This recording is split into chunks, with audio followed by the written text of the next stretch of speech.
18. I'm Ridhima Bhatnagar, getting you all the top stories over the next 60 minutes. We're beginning this broadcast with some breaking developments coming in. Maharashtra Chief Minister Eknath Shinde has moved a resolution of the Maharashtra-Karnataka border dispute in the State Assembly. Before I bring in my colleague, let's listen in to what the Chief Minister is saying. 65 गावातील मराठी भाषिक जनते सोबत महाराष्ट्र शासन खंबीरपणे निर्धाराने व सर्व ताकदीनिशी उभा आहे. चालेल. याबाबत केंद्र शासनाने सकारात्मक भूमिका घेऊन महाराष्ट्र राज्याच्या न्याय्य मागण्यांसाठी व मराठी भाषिक खेडे घटक भौगोलिक सलगता मराठी भाषिक लोकांची सापेक्ष बहुसंख्यता व महाराष्ट्रात समाविष्ट होण्यासाठीची तेथील लोकेच्छा या तत्वानुसार महाराष्ट्राला साथ देण्यासाठी केंद्र शासनाला देखील विनंती करणे असा ठराव ही विधानसभा एकमताने ना असा ठराव विधानसभा आज निर्धारपूर्वक एकमताने पारित करीत आहे. This assembly is taking confidence of all the members, approving this proposal in the House today. हे ठराव पास करा. ठराव पास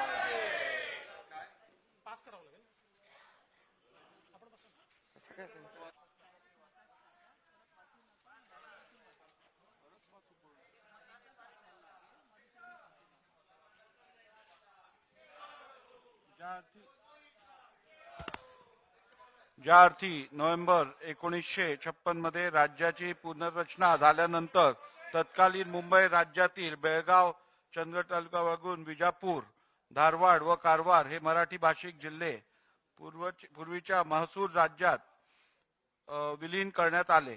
महाराष्ट्राने खेडे हे एक घटक भौगोलिक संलग्नता मराठी किंवा कन्नड भाषिक लोकांची सापेक्ष बहुसंख्या व लोकेच्छा या सूत्रानुसार फेररचनेची मागणी कर्नाटकातील 865 सीमावादित गावांवर दावा सांगितला आहे आणि ज्या अर्थी महाराष्ट्र राज्य शासनाने दावा केलेली 865 गावे महाराष्ट्रात समाविष्ट व्हावी म्हणून महाराष्ट्र शासनाने केंद्र शासन व कर्नाटक राज्य शासन यांच्या विरुद्ध मान्य सर्वोच्च न्यायालयात दिनांक 29/3/2004 रोजी मूळ दावा क्रमांक 4/2004 included in Maharashtra, and that proposal, that decision has been now forwarded to the center. 11/2014 वर सुनावणी अंतिम दिनांक 12 सप्टेंबर 2014 रोजी न्यायालयातील साक्षी पुरावे नोंदविण्यासाठी मान्य कोर्ट कमिशनर म्हणून. So there you had Chief Minister Eknath Shinde. They're moving the resolution. All of this in the backdrop of the Maharashtra-Karnataka border dispute. Remember, Karnataka has already moved a resolution. Let me also bring in my colleague Mihir, who in fact has been tracking these developments for us. Mihir, just for the benefit of our viewers, could you first translate of what all we heard from the Chief Minister right now? Absolutely. So when he tabled that particular resolution in the House today, he clearly said that there are certain villages that are affected by this border dispute. There are certain Marathi-speaking crowd in that particular villages, and that's why Maharashtra believes that these villages should be included in Maharashtra, and that's the resolution they have passed today. What he also goes on to say is that after passing this resolution, this particular decision will go to the center for their approval. Now, this is a big issue as far as Maharashtra is concerned, and we are seeing a lot of criticism coming to the government for taking a soft stand. Especially, there were a lot of targeted attacks on the government by the oppositions from various corners, and it had become a very contentious and important issue for the state of Maharashtra.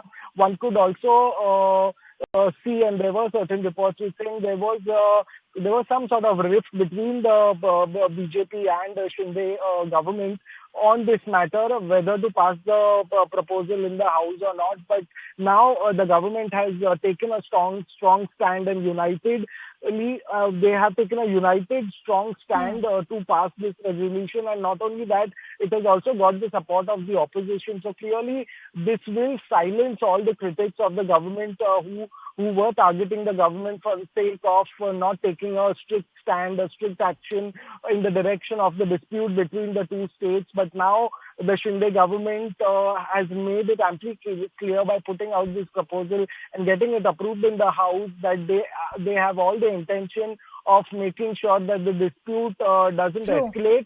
But on the other hand, also the people who are suffering, the Marathi-speaking population, that needs to end, and they have brought this resolution in that direction. Right, Mir, as you rightly pointed out that, today you might be seeing a united front, but before this you've seen a political war of words. There have been very sharp attacks that have been taken by the likes of Uddhav Thackeray and others who've gone on to say that why can't we declare this as a union territory? And then the response by the Chief Minister was that we can't take any lessons from you. We don't want any lectures from you. But I'll just request you to stay on with us because, as we said, Maharashtra has moved a resolution. You've already seen Karnataka move a resolution as well. So I want to understand, how do we see this playing out going forward? From the Congress, we also have Sanket Yanagi, who's now joining us on the broadcast. Sanket, good to have you on the broadcast with us. The Maharashtra Assembly also now moving a resolution. How do you see this development? As such, the matter has to be adjudicated only by the Parliament under Article 3 of the Constitution of India. Any resolution by any state legislature, whether it is Karnataka or by Maharashtra, or any statement by the former chief ministers or the present chief ministers of either of the state, does not have any influence on it. Ultimately, it has to be decided by the Parliament. This is one aspect of the law.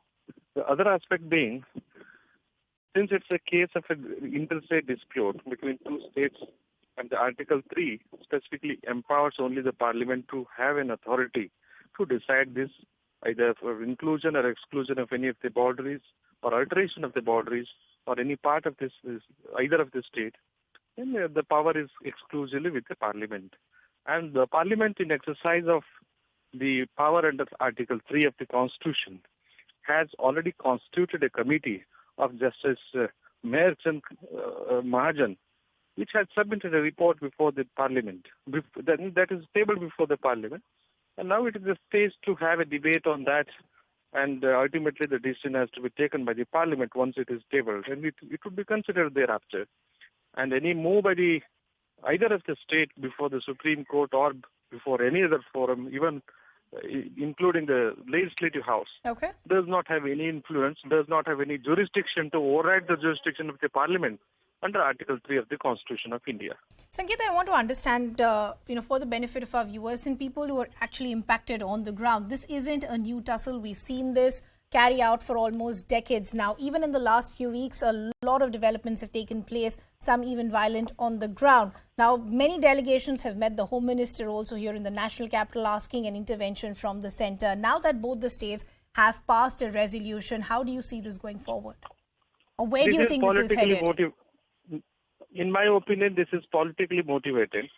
In both the states, BJP is in power, and it is initiated by one part of the BJP against another part of the BJP, so that both can have a political benefit out of it, and some movement of their consideration or concern for the people of their region, respectively. And this is nothing but eye-watching. Nothing. They also know that nothing is going to work out till the Parliament decides on this issue. But it's just an attempt to brush aside the failure of both the governments insofar as development, insofar as other activities concerned to the real issues of the general public. It's only the attention diverting tactic of BJP in both the states, and no much importance to be given to this. Sanket, what you're